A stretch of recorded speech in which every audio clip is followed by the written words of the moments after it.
тот же самый, скажем, функционально аналогичный элемент костюма – это Византия,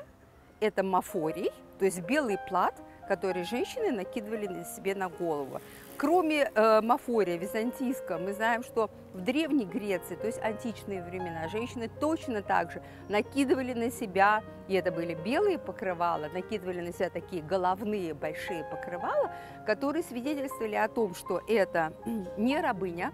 потому что именно рабыня, она ходила простоволосая, то есть на голове у нее ничего не было.